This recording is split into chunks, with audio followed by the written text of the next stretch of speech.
Your sister just bought a beautiful house, my mother announced to 14 relatives at Christmas dinner, her voice ringing like she was introducing a Nobel Prize winner.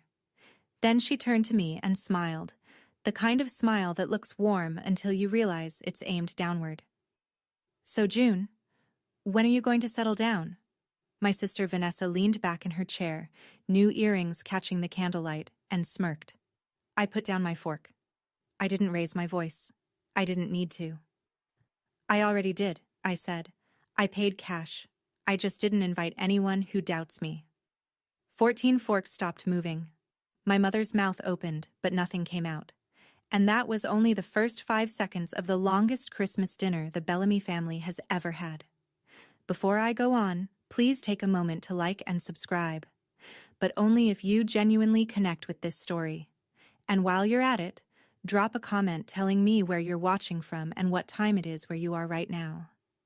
My name is June. I'm 27.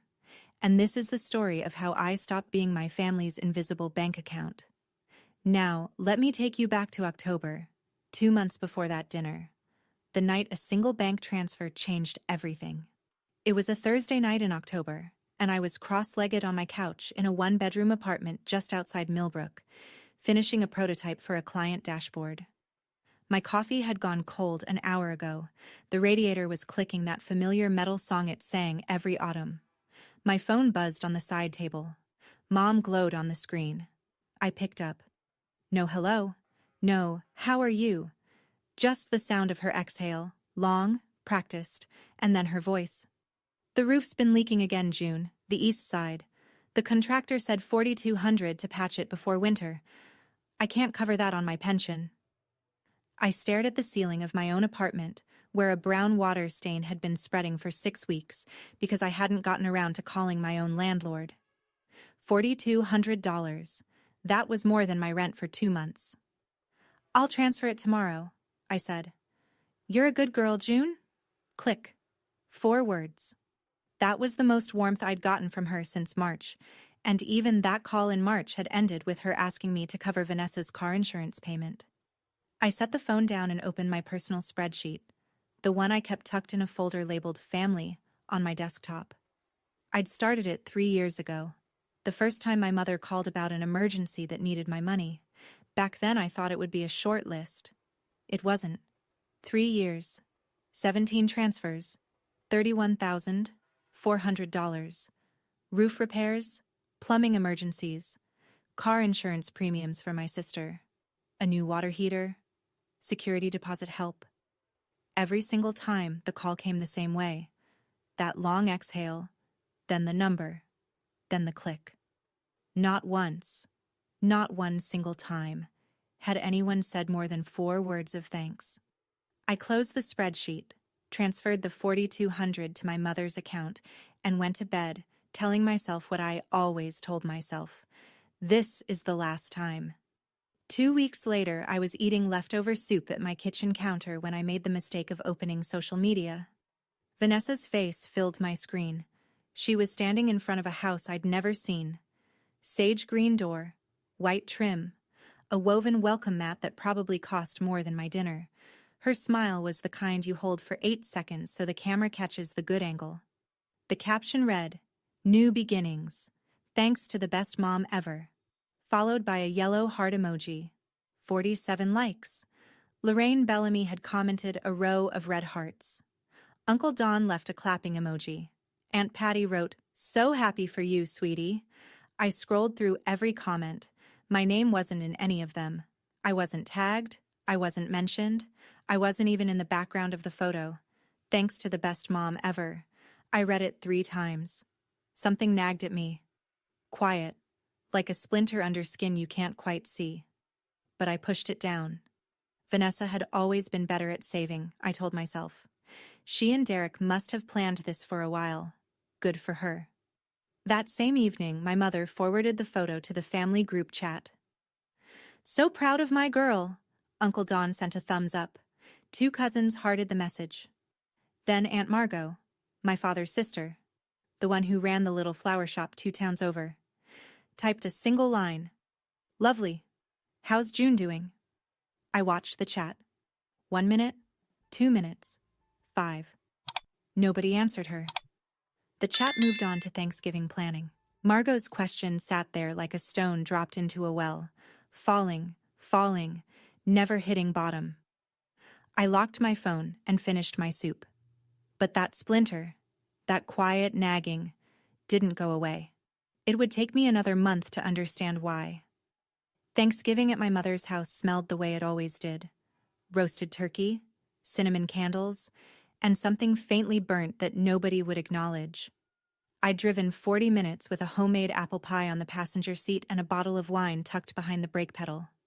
When I walked through the door, I saw the dining table first. 12 chairs, all occupied. Uncle Don, Aunt Patty, 2 cousins, Vanessa, Derek, and a handful of others whose names blurred together. At the far end, a young man I didn't recognize sat in what used to be my seat. "Oh," my mother said, wiping her hands on her apron as she came around the corner. "That's Kevin, Lily's new boyfriend. I figured you wouldn't mind sitting at the side table. You're easy like that."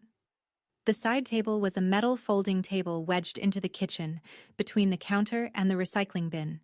No tablecloth, no candle, just a paper plate and a fork still in its plastic wrapper. I sat down. Through the open doorway, I could hear my mother stand and raise her glass. To Vanessa and Derek, and their beautiful new home. Glasses clinked. Laughter swelled. Someone said, "Cheers," and someone else said, "So proud of you two." Nobody looked toward the kitchen. I ate in silence, listening to my family celebrate a life I'd helped fund without anyone knowing. When the dishes started piling up, I washed them, mine and theirs. My pie sat on the counter, untouched. My mother had ordered one from a bakery in town. It had a little gold sticker on the box. Driving home, I sat in my car in the driveway for 10 full minutes before turning the key. I wasn't crying. I was just very, very tired. That night, I opened my laptop. Not for work. I opened my bank statement. And for the first time, I started comparing dates. I need to go back further to explain what I found. Back to when I was 14. My father died on a Tuesday in April. Heart attack. He was 44. One moment he was pouring orange juice in the kitchen, the next he was on the floor, and the glass was still rolling toward the table leg when I ran in. The ambulance came in 9 minutes. It wasn't fast enough. After the funeral, my mother stopped functioning, not in a dramatic, made-for-TV way. She just went quiet. The mail piled up inside the door. The electricity bill turned pink, then red. Dinner became whatever was already in the freezer, and then nothing at all. Vanessa was 17. She grieved the way teenagers grieve, locked in her room with the music loud enough to feel through the walls. She missed 2 weeks of school, and nobody questioned it because she was the sensitive one. I was 14, and I was the one who called the insurance company. I sat at the kitchen table with a cordless phone and a stack of envelopes I didn't understand, learning words like past due and beneficiary and grace period. I cooked mac and cheese from a box every night for 3 months. I wrote checks I'd watched my father write, copying his handwriting because I didn't have my own signature yet. My mother recovered, slowly, but my role never reset.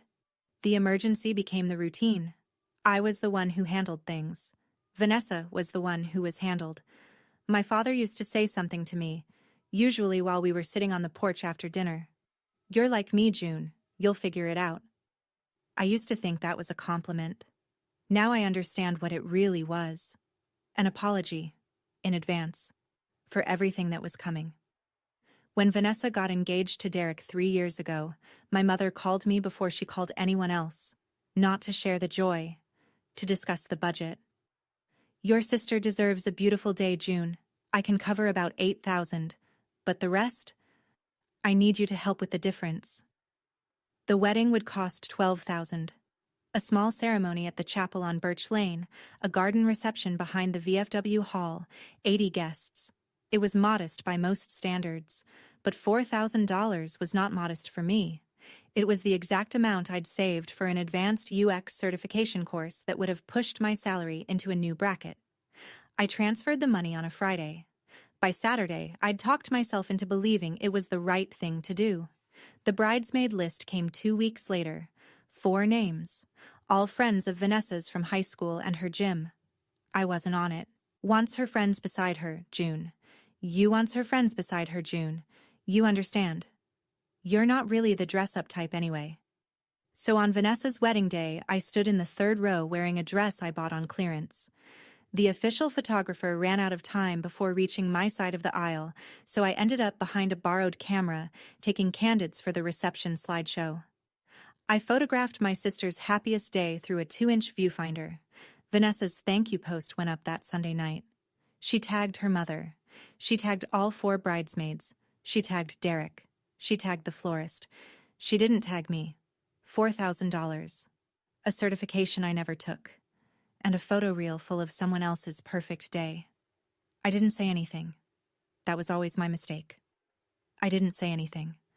I could walk you through every single transfer, but the pattern is simpler than you think. It always started with the exhale. My mother's long, slow sigh on the phone, the one she'd perfected into a weapon. And it always ended with a number.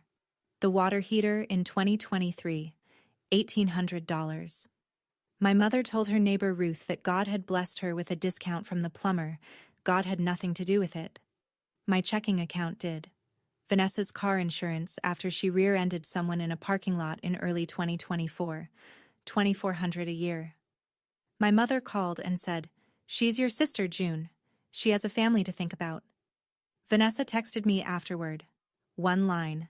"The ex-sis," followed by a thumbs-up emoji. 1 emoji for $2,400 a year. I kept my spreadsheet current the way some people keep a journal.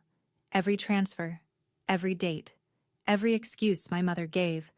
And beside each entry, I left a second column. What they did for me. That column was blank. Every row, every year. 3 years of giving, and the return column looked like fresh snow. Here's the part that gets me. It wasn't just that my mother took the money. It was that she erased me from the story entirely. At family gatherings, she'd tell Uncle Don and Aunt Patty, "I manage on my own. It's tight, but I'm proud." She'd say it with her chin lifted, like a woman in a wartime photograph. And everyone would nod, impressed. Meanwhile, my bank account bled in silence. $31,400. 3 years. 1 emoji. Every time I told myself the same thing. This is the last time. But the last time never came. Not until October, when I started comparing dates on a bank statement and the math stopped adding up. In September, a month before the roof money, I stopped by my mother's house to return a set of spare keys from the last plumber visit. The front door was open a crack, the way it always is when she's airing out the kitchen after cooking. I stepped inside and heard her voice drifting from the back of the house. That slightly louder, slightly sweeter register she uses when she's on FaceTime. I should have announced myself. Instead, I froze in the hallway, my hand still on the doorknob, because I heard my name. Honestly, I don't know what June's doing with her life. She sits on that computer all day. At least you have a real home, a real husband. Sometimes I worry she'll end up alone and I'll have to take care of her. Vanessa's laugh came through the phone speaker. Light. Easy. The kind of laugh that isn't cruel on purpose. It's cruel because it doesn't even notice. "Mom, she's fine. She's just... June. She's just June." I stood there for, I don't know how long. 10 seconds, maybe 30. Long enough to memorize the pattern on my mother's hallway wallpaper.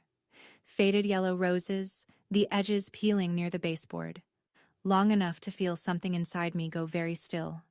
I set the keys on the console table by the door. I didn't slam them.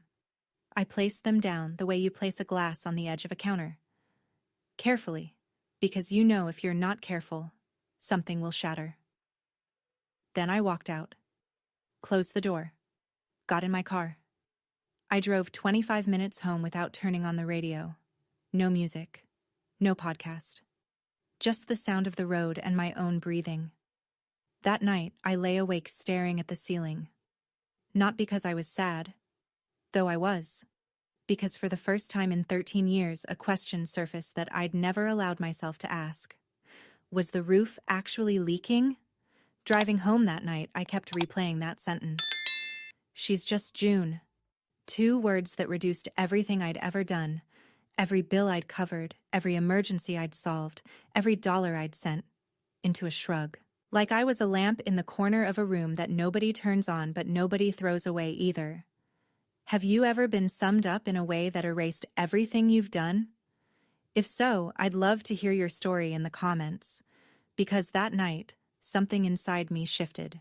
And I think you'll understand what I did next. The night after Thanksgiving, I sat on my couch with cold coffee and a laptop open to my bank's transaction history. The $4,200 I'd transferred to my mother on October 3rd stared back at me in clean digital type. October 3rd. I sent the money. I opened a new tab and typed Vanessa's address into Zillow. She'd posted it publicly, pinned it to her profile like a trophy. The listing loaded. Sale date, October 28th. But the listing history told a different story. Under contract, October 5th. 2 days. My mother received $4,200 on a Thursday, and by Saturday my sister's name was on a purchase agreement. My chest felt hollow, like someone had scooped out the center of it with a spoon. I picked up my phone and scrolled through my contacts until I found the contractor. The same one my mother had mentioned back in the spring when the porch railing needed fixing. I'd saved his number because I was the one who'd coordinated the repair. I always was. The phone rang 3 times. Hi, this is June Bellamy, Lorraine's daughter. I wanted to check on the roof work you did at her house in October. A pause, then. Ma'am, I haven't been out to that address since April. Your mom called me about the east side, but she canceled the appointment. Said she'd handle it another way. Another way.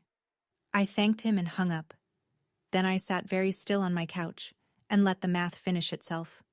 The roof wasn't leaking.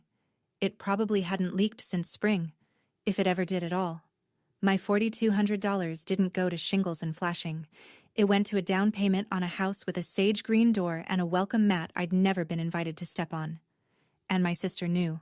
She knew, because you don't accidentally receive $4,200. You just choose not to ask where it came from. I didn't sleep that night.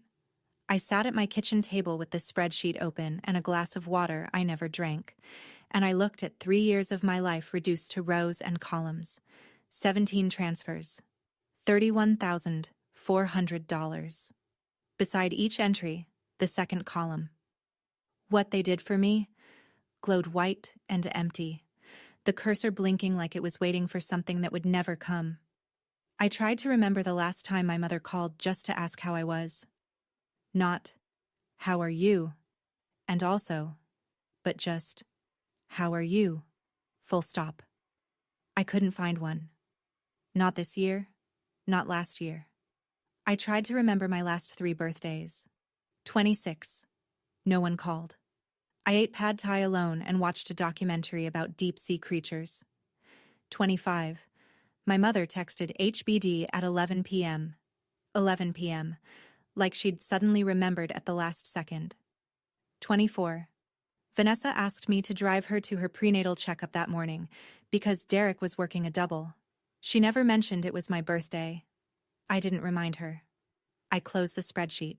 Not in anger, in clarity. It was the strange, cold kind of clarity that comes when you finally stop arguing with evidence. I opened a new tab. Zillow.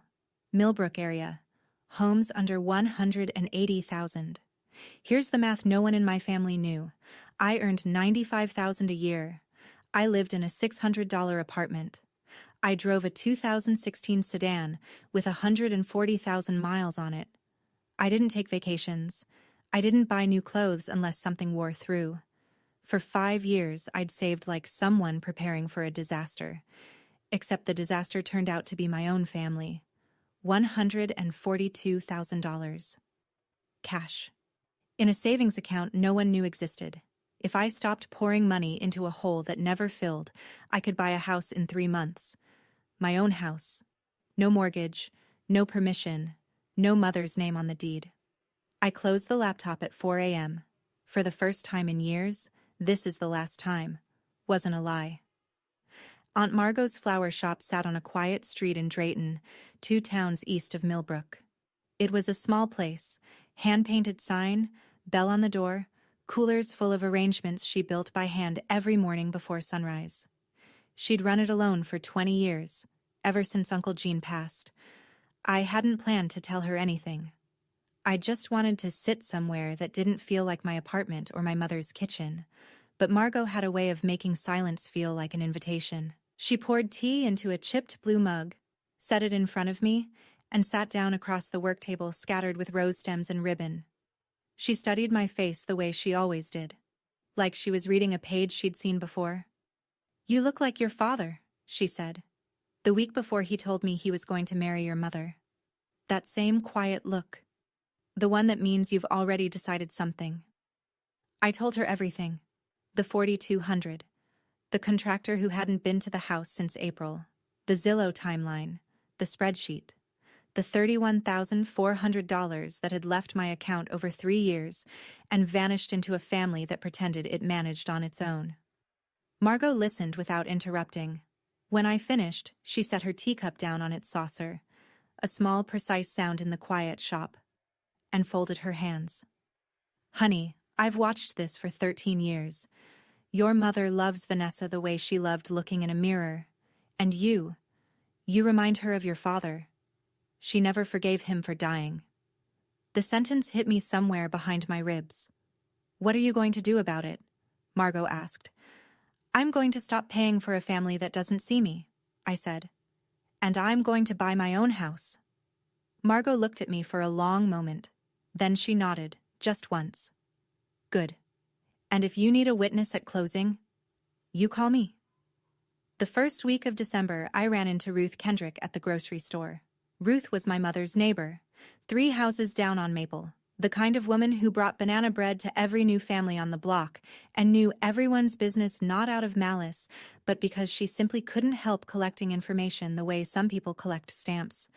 She'd been a loan officer at Millbrook Community Bank for as long as I could remember.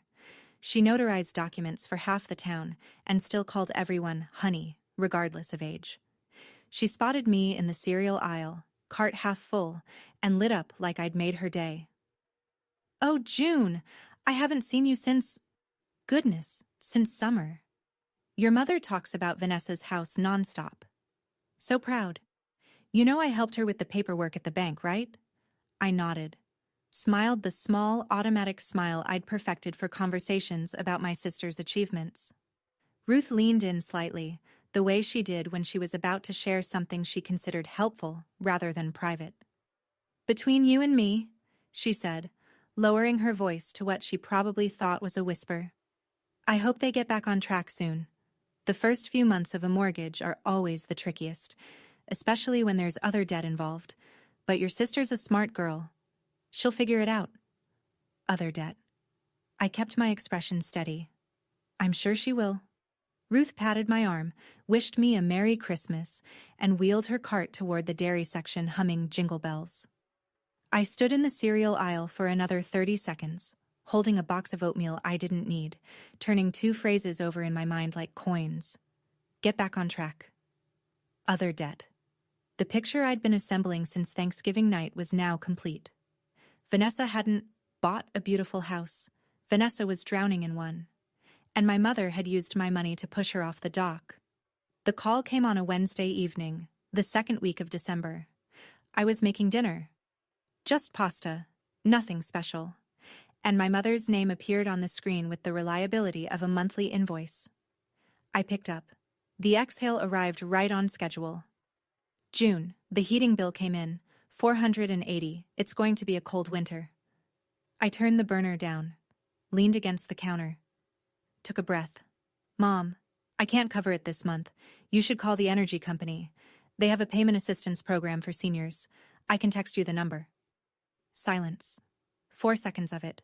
Which, if you've ever said no to someone who's never heard it from you, feels like 40. "Excuse me?" Her voice didn't rise. It dropped. Lorraine Bellamy didn't yell. She chilled. "I can't cover it," I repeated. My voice was steady, but my free hand was gripping the edge of the counter so hard my knuckles ached. I raised you alone, June. After your father died, I held this family together. I didn't ask for much. I just asked you to care. Click. She hung up. No goodbye, just the dead air of a disconnected line and the sound of pasta water boiling over onto the stove. 20 minutes later, the family group chat lit up. My mother. Pray for me. It's going to be a cold Christmas, Uncle Don. Hang in there, Lorraine. Aunt Patty. You're the strongest woman I know. Vanessa. Mom. We'll figure it out. I stared at Vanessa's reply. We'll figure it out. Beautiful words. $0 attached. She didn't offer to pay the heating bill. She didn't call our mother and say, I've got it. She just posted a heart emoji and let the implication hang in the air. The implication that someone else would handle it. Someone always had. But not this time. I found the house on a Saturday afternoon in mid-December, scrolling through listings while snow piled up on my windowsill. 2 bedrooms, 1 bath. A small fenced yard with a crabapple tree that the listing said bloomed pink in spring. The siding was gray, the porch needed a new railing, and the kitchen still had laminate counters from the 90s, but the foundation was solid. The inspection came back clean. And the roof, the actual, real roof, had been replaced 2 years ago. $159,000. I could pay it outright. I called Margot that evening. I found it. When do we sign? The closing was on December 18th, 1 week before Christmas. I sat at a long table in a title company office with fluorescent lights and a plastic plant in the corner. Margot sat beside me, handbag in her lap, reading glasses perched on her nose like she was there to audit the whole operation. The notary pushed a stack of documents across the table. Buyer present? Present, I said. Under the table, Margot reached over and squeezed my hand. Once, firm, then let go. I signed everywhere they told me to sign. 32 pages. My hand cramped by page 20. When it was done, the notary smiled and said, Congratulations, it's yours. Margot took off her glasses and looked at me. Your father would have cried right now. The good kind. I drove to the house alone afterward, parked on the street, walked up the porch steps, put the key in the lock and turned it. The door opened into an empty living room, bare wood floors, white walls, the smell of fresh paint and cold air. No furniture, no curtains. No group chat pinging in my pocket. Just silence. And for the first time in as long as I could remember, the silence didn't mean I'd been forgotten. It meant the space was mine. I didn't post about it. I didn't tell anyone except Margot. Christmas was 1 week away, and I had something I'd never had before at a family dinner. A truth I didn't need to hide. My mother's Christmas invitation arrived in the group chat on a Monday, 6 days before the dinner. Christmas Eve dinner at my house. 6 p.m. Bring a dish. Vanessa responded within minutes. Derek and I will bring the glazed ham. Followed by 3 more emojis, because Vanessa never met a sentiment she couldn't decorate. Uncle Don confirmed. Aunt Patty confirmed. 2 cousins confirmed. Ruth Kendrick, who my mother always invited because she lived alone and brought good wine, confirmed. I stared at the message for a long time. If I didn't go, my mother would have the narrative she wanted. June couldn't even show up for Christmas, after everything I've done. She'd say it with that practiced sadness, and everyone would shake their heads, and I'd become the cautionary tale of the ungrateful daughter. If I did go, I'd sit at the folding table in the kitchen again. I'd wash dishes while Vanessa received toasts. I'd drive home full of turkey and empty of everything else, unless this time was different. I called Margot. She sent the invite. I'm going. And this time, I'm not sitting in the kitchen. A pause. Then Margot's voice, steady as a fence post. Good. Neither am I. I typed 2 words into the group chat. I'll be there. No emoji, no exclamation point. Just a confirmation, plain as a signature on a closing document. I wasn't planning a speech. I wasn't rehearsing devastating one-liners in the mirror. I simply decided one thing. If they asked me a question, I would answer it honestly. If they didn't ask, I'd eat my dinner, say Merry Christmas, and leave. But I would not lie, and I would not apologize for the truth. That was the entire plan. Honesty. After 27 years of silence, it felt radical enough. 3 days before Christmas, my mother called again. This time, there was no exhale. She got straight to the point, which meant she was nervous. Lorraine Bellamy only skipped her own rituals when something felt out of her control. I need you to come early, 5 o'clock. Help me set up the table, arrange the chairs, get the dishes out. Vanessa's handling the ham and the centerpiece, so you can take care of the rest. The rest. The invisible labor. The behind-the-scenes work that made the evening look effortless, while Vanessa walked in with a glazed ham and a perfect smile and collected all the credit. I'll come at 6, I said, same as everyone. The temperature on the other end of the line dropped 10 degrees. June, don't be difficult, it's Christmas. I'm not being difficult, Mom. I'm being a guest, same as Vanessa. Another silence. I could hear her recalculating, the way a chess player pauses when a pawn moves somewhere unexpected. Then she reached for the big gun, the one she always kept loaded. Sometimes I think you forget everything I've done for you. Her voice softened into that particular register of manufactured grief. Your father wouldn't have wanted this. My stomach tightened. It always did when she said that. For 13 years, she'd weaponized a dead man's memory every time she needed compliance, and for 13 years, it had worked. But this time, Margot's words rose up to meet it. She never forgave him for dying. My father wasn't a card to play. He was a man who poured orange juice and said, "You'll figure it out," and died too young. And he would not have wanted his name used as a leash. I'll see you at 6, Mom. I hung up first. My hands trembled against the phone, but I didn't call back. Christmas was 3 days away, and for the first time, I was walking into my mother's house with my spine straight and my wallet closed. December 24th, 5:55 p.m. I parked on the street in front of my mother's house and killed the engine. The neighborhood was quiet. That particular small-town hush that falls on Christmas Eve, when the whole world seems to hold its breath between afternoon and midnight. My mother's house glowed. String lights lined the porch railing. A wreath hung on the front door. Through the living room window, I could see people moving. Silhouettes with wine glasses, the flicker of candles on the dining table. Cars lined the curb. Uncle Don's sedan, Aunt Patty's minivan, Ruth Kendrick's blue hatchback, Derek's work truck. And at the end of the row, Margot's old pickup with the magnetic flower shop sign on the door. I sat in my car for 2 minutes, opened the glove compartment and took out the one thing I always carried, a photo of my father and me at the ice cream shop on Route 9, taken when I was 12. Both of us squinting into the sun, both of us laughing. I looked at it, took a breath, put it back, stepped out into the cold.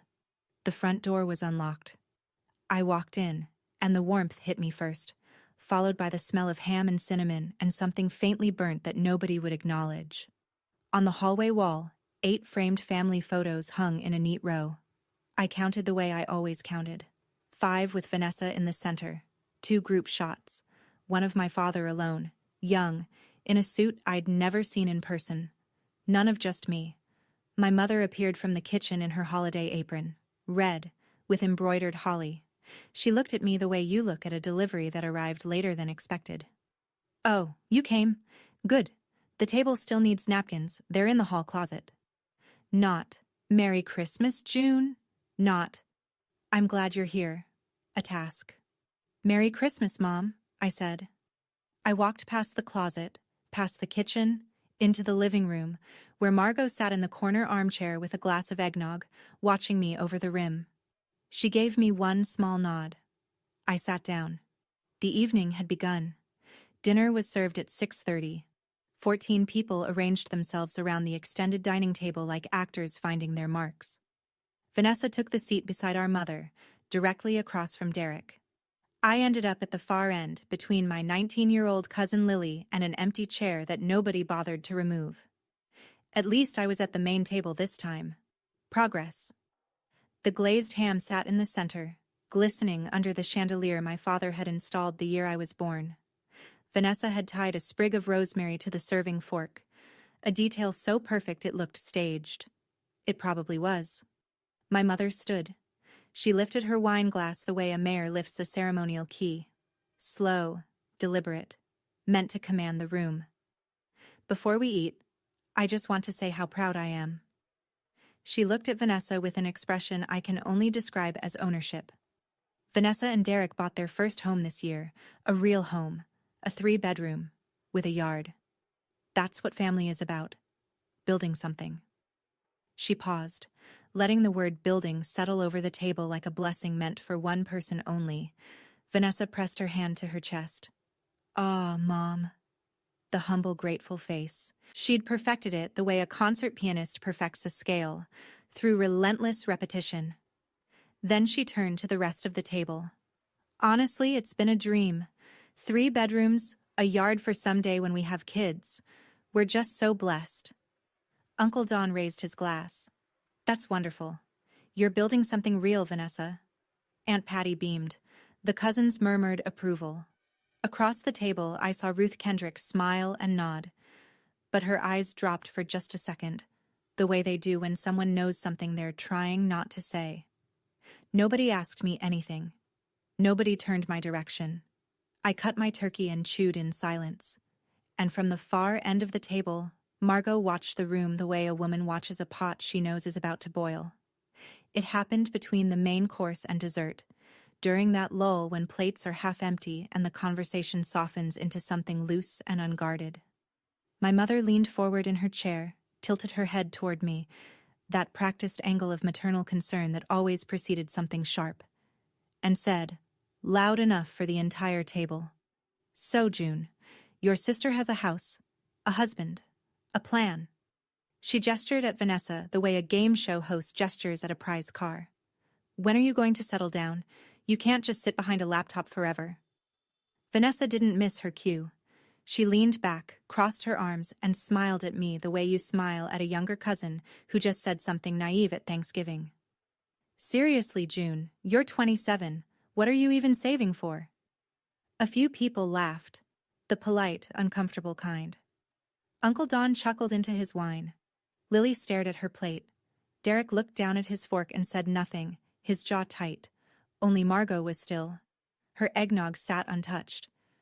Her eyes were on me. I looked at my mother, then at Vanessa.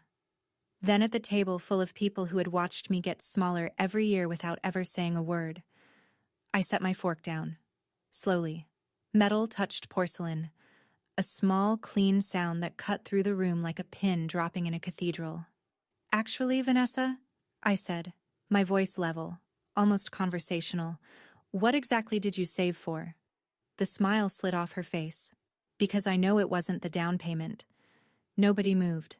Vanessa blinked twice. Fast, the way you blink when the lights come on in a dark room and you're not ready. My mother's hand tightened around her wine glass. "June, don't start." But I had already started. And this time, I wasn't going to stop. "June." My mother's voice dropped low and flat, the way she always sounded when she wanted to remind you that she was the adult and you were the problem. "This is Christmas dinner. This is not the time or place." "You're right, Mom.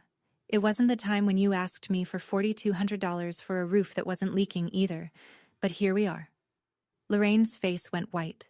Not the slow drain of embarrassment, but the instant flash of someone who's been caught mid-stride. She recovered fast. She always did. "I don't know what you're talking about. That money went to repairs. I called the contractor, Mom. He hasn't been to your house since April. You canceled the appointment." Uncle Don set his glass down. The base landed heavier than he intended. "What's going on?" Aunt Patty stopped chewing. Lily looked between me and my mother like she was watching a car skid on ice. Vanessa leaned forward, and her voice took on that slightly breathy, slightly incredulous tone, the one she'd inherited directly from our mother. "June, you're being so dramatic. This is exactly what you always do. You take something small and blow it up into..." "Dramatic?" I looked at her, calm, steady. The way you look at someone when you've rehearsed this conversation 1,000 times in the shower. Except I hadn't rehearsed it at all. The words were just there, clean and ready, because the truth doesn't need a script. I paid $4,200 that Mom told me was for roof repairs. That money ended up helping fund your down payment. And you knew, Vanessa. You knew, and you said nothing. The table was silent. Derek, who had been staring at his plate for the last minute, lifted his head. Slowly, his eyes moved from me to Vanessa, and stayed there. Vanessa opened her mouth. Nothing came out. In that moment, sitting at that table with 14 pairs of eyes shifting between me and my sister, I noticed something I'd never seen before. Vanessa didn't look smug anymore. She looked scared. And my mother, for the first time in my entire life, looked small. I used to wonder why I kept sending money, kept showing up, kept hoping for something as simple as thank you. Maybe you've wondered the same thing about someone in your life. Why do we keep watering plants that never bloom? If you've ever sat at a table like mine, tell me in the comments, what was your breaking point? My mother stood halfway out of her chair, palms pressed flat on the table, trying to wrestle the evening back under control. Let's not ruin Christmas over a misunderstanding. That's when Vanessa made her mistake. She turned to the table, chin lifted, voice bright and brittle, and said, "Look, whatever June thinks she knows, Derek and I are doing fine. Our house is ours. We're comfortable. Everything's on track." She reached for Derek's hand across the table. "Right, babe?" Derek didn't take her hand. He looked at her, then at me, then back at her. His mouth a thin line, his eyes doing calculations he hadn't known he needed to make. And then, from the middle of the table, Ruth Kendrick spoke. She'd had 2 glasses of eggnog by then. Her cheeks were pink, and her voice carried the cheerful carelessness of someone who has no idea she's about to detonate the room. "Oh, I'm so glad to hear that, Vanessa. Honestly, I was a little concerned after that second missed payment notice came through the system. But if you say you're back on track, well, that's just wonderful." She said it the way she said everything. Warm, neighborly, certain that she was being helpful. The table went so quiet I could hear the candle flames breathing. Derek pulled his hand back from where it had been resting near Vanessa's. Slowly, like a man pulling his fingers away from the edge of something hot. "Second missed payment," he said. His voice was low, controlled, the kind of quiet that's louder than shouting. Vanessa's mouth opened.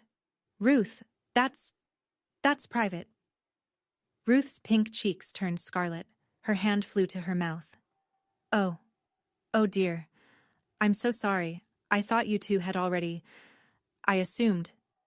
She hadn't meant to do it. She hadn't meant to do anything. But the truth has a way of finding the one crack in the wall and pouring through. And Ruth Kendrick, God bless her, had just kicked the wall down. Derek's fork was still in his right hand. He set it down. Not gently, not violently, just with the careful precision of a man who knew that if he wasn't careful with the small things, he'd lose control of the big ones. "Vanessa." His voice was a flat line. "How much do we owe?" "Derek, not here." "How much?" Not a question anymore. A door closing. Vanessa pressed her lips together. Her eyes were wet, and her new earrings, the ones she'd bought for tonight, the ones that caught the candlelight so beautifully an hour ago, now looked like the most expensive part of a costume that was falling apart. She didn't answer. My mother stepped in, because my mother always stepped in when Vanessa's narrative was threatened. "Derek, every young couple has some debt starting out. It's completely normal. Let's not make this into something it isn't." Derek turned to Lorraine. His expression didn't change, but his voice did. It got quieter, which, if you knew Derek, meant it got more dangerous. "Mrs. Bellamy, did you know about this? I helped where I could." "She helped with my money, Derek." I didn't raise my voice. I didn't need to. $4,200. I was told it was for roof repairs on this house. It wasn't. Derek stared at me for a second. Then he looked at Vanessa. The woman he'd married, the woman he'd built a future with, the woman who apparently had built that future on a foundation of someone else's money and silence. He picked up his napkin, folded it once, placed it beside his plate. Then he pushed his chair back. The leg scraped against the wood floor, loud in the silence. Stood up, took his phone from his pocket, and walked to the front porch. Through the glass door, I watched him standing in the falling snow, phone pressed to his ear, face lit by the porch light. He wasn't yelling. He wasn't pacing. That was worse. Vanessa was crying now. Not the delicate movie star kind. The real kind. The kind where your mascara runs and your breathing gets jagged and the table full of people who admired you 5 minutes ago doesn't know where to look. My mother was still standing, hands gripping the edge of the table, her expression cycling between fury and something older, fear. The fear of a woman watching a story she'd spent 13 years constructing start to collapse in real time. "This is what you wanted, isn't it, June?" Her voice shook. "To humiliate your family on Christmas?" "No, Mom. I just stopped pretending." "Your father..." She caught herself, then pushed through anyway, because the weapon was all she had left. "Your father would be ashamed of you." Before I could respond, a chair scraped at the other end of the table. Margot stood up. She wasn't tall, she wasn't loud. She was a 61-year-old woman in a navy cardigan with dirt still under one fingernail from the flower shop. But when Margot Bellamy stood, people listened, because she only stood when she meant it. "Lorraine." Her voice was clear and level, the voice of a woman who had kept quiet for years and chosen this exact moment to stop. "My brother would have been ashamed of how you've treated the daughter who is most like him." Lorraine opened her mouth. Margot wasn't finished. "I know June paid $31,000 to this family in 3 years. I know, because she showed me the records. And I know she just bought her own house, with cash, because I was standing beside her when she signed the closing papers." The room turned to me. All of it. Every face. Uncle Don's mouth was open. Aunt Patty had her hand pressed to her chest. Lily's eyes were wide. Even Ruth, who was still trying to recover from her own accidental bomb, stared. "You bought a house?" Uncle Don said. I nodded. My mother let out a short, sharp sound, half laugh, half disbelief, and shook her head. "A house? You?" Her voice climbed into the register she used when something threatened the order she'd built. "With what money? You don't even have a real..." She stopped herself one word too late, but everyone at the table heard the shape of the sentence. "You don't even have a real job." I stood up. Not fast. Not dramatic. Just the slow, deliberate act of a woman who was done receiving words from a seated position. I looked at my mother. Then at Vanessa, whose face was blotchy and wet. Then at the table. 14 people who had watched me shrink for years and never said a word.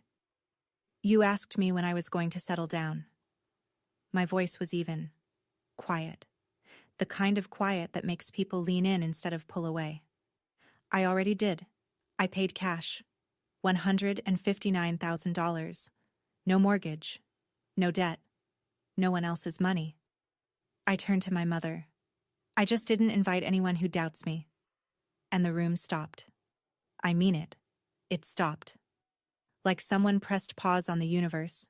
14 people, frozen mid-breath. A fork slid off someone's plate. Aunt Patty's, I think, and hit the porcelain with a bright, clean clink that echoed in the silence like a bell. 5 seconds. I counted. My mother's mouth opened. Closed. Opened again. Nothing. Vanessa looked down at the table, her hands flat on either side of her plate, her shoulders curved inward like the frame of a house that's lost its center beam. The Christmas music was still playing from the little Bluetooth speaker on the sideboard. Silver bells. The irony would have been funny if I hadn't been trembling from the inside out. Nobody spoke. Nobody moved. The candles flickered. And for 5 eternal seconds, the only sound in the Bellamy dining room was the truth, settling into every corner like the first real snow of winter. My mother found her voice first. It came out cracked, stripped of its usual polish, like a road after a hard freeze. "June, I did what I had to do for this family. No, Mom. I wasn't loud. I didn't need to be. You did what you had to do for Vanessa. I was the one doing for this family. And I'm done. Vanessa looked up. Her mascara had drawn 2 dark lines down her cheeks, and her voice came out thin, the voice of someone reaching for a rope she isn't sure is still there. June, I didn't mean for... You knew, Vanessa. I held her gaze, not with anger, with something heavier, the steady, exhausted clarity of a person who has finally run out of reasons to pretend. You took the money, you knew where it came from, and you posted, "Thanks to the best mom ever." You didn't even text me. She had no answer. She looked down at her plate, and for the first time in 30 years, my sister had nothing charming to say. I took a breath. When I spoke again, my voice was softer. Not soft like weakness, soft like a decision that's already been made. I love you both. I do.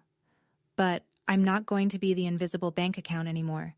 If you want a relationship with me, it starts with seeing me. Not my wallet, not my silence. Me. I reached behind my chair and picked up my coat from where I'd draped it over the backrest, pulled it on, zipped it. I looked at Margot. She was already standing, her purse tucked under her arm like she'd been ready for this moment since before she sat down. Merry Christmas, everyone. I walked to the front door. Margot followed. Behind us, 12 people sat at a table full of food. Nobody was eating anymore, and the only sound was silver bells, playing to no one. The door closed behind us. The cold air hit my face, and I kept walking. The snow was falling harder now. Big, soft flakes that caught the porch light and turned gold for half a second before landing on the railing and disappearing. Derek was still on the porch, phone against his ear, his breath making clouds. He looked at me as I came through the door. Our eyes met for a single second, not hostile, not warm, just the shared understanding of 2 people who'd both discovered tonight that the ground under them wasn't solid. I walked to my car. Margot walked to hers. We didn't speak until we were both inside our separate vehicles with the engines running and the heaters breathing warmth into the cold. My phone buzzed. Margot. A single text. You did good. Drive safe.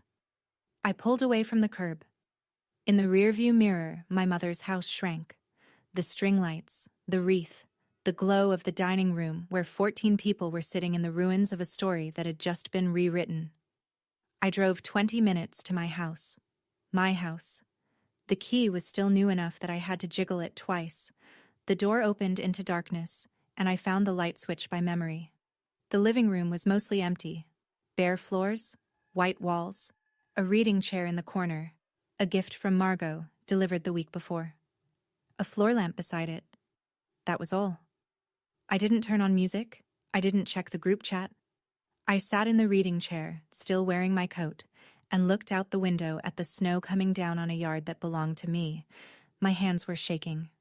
I held them in my lap and waited for it to stop. I thought I would feel victorious. I didn't. I felt empty. The kind of empty that comes when you finally put down something you've carried so long you forgot it had weight. But somewhere beneath the emptiness, underneath the trembling and the cold and the echo of my mother's face, something new, small, quiet, like the first green thing that pushes through the ground after a long winter. Relief. The week between Christmas and New Year's is supposed to be quiet. Mine wasn't. Derek texted me on December 26th. 2 sentences. I checked the credit report last night. I didn't know about any of it. Thank you for being honest. I replied, I'm sorry you found out that way. He sent a thumbs up. That was enough. Between people who deal in facts, it usually is.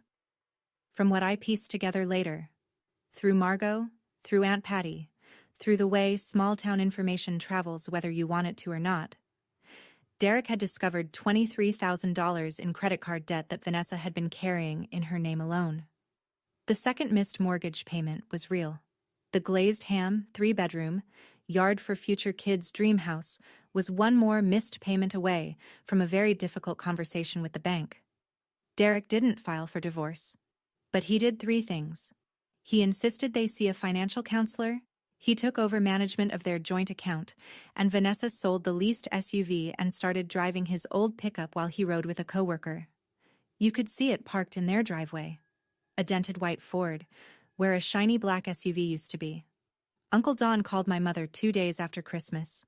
Aunt Patty was on the extension. They asked one question. "Lorraine, how much of what June said is true?" My mother tried her usual deflection. It was blown out of proportion. You know how June is. But Dawn cut her off. "We're not fools, Lorraine. We've known something was off for a long time." The strong, single mother who manages on her own. The character my mother had played for 13 years. Closed its run on December 24th. Ruth called me on the 28th. "June, honey, I am so sorry. I had no idea that would—" "You didn't do anything wrong, Ruth. The truth just needed some air." She paused. "You sound like your father." I didn't know what to say to that, so I just said, "Thank you." 3 weeks later, mid-January, the snow was deep, the kind of deep where the plows come through at 4 a.m., and the scraping sound wakes you up and then puts you back to sleep. I was unpacking a box of kitchen things in my new house. A set of pots I'd bought secondhand, a wooden cutting board, a mug with a chip on the handle that I liked because it fit my thumb exactly. When my phone rang, "Mom." I considered letting it go to voicemail. Then I picked up, because I'd promised myself I'd be honest, and ignoring her wasn't honest. It was just the other side of silence. "June." Her voice was softer than usual, but I recognized the architecture underneath. The careful scaffolding she built around her words when she needed something. "I've been thinking a lot since Christmas, and I want you to know, I'm sorry you felt hurt by everything. I'm sorry you felt hurt. Not, I'm sorry I hurt you. Not, I'm sorry I lied about the roof. Not, I'm sorry I spent 13 years treating you like a credit line with a heartbeat. I'm sorry you felt hurt. The apology that isn't one." I let it sit for a moment. Then she kept going. "Anyway, the heating bill for January came in higher than I expected. $620. And with the cold snap, I was wondering if maybe—" There it was. The ask. Tucked behind the apology like a bill slipped under a sympathy card. "Mom." My voice was gentle. Not because I was weak. Because I'd already fought this fight, and I'd won. "I love you. But I already told you, I can't be that person anymore. Call the energy company. They have a senior assistance program. I'll text you the number."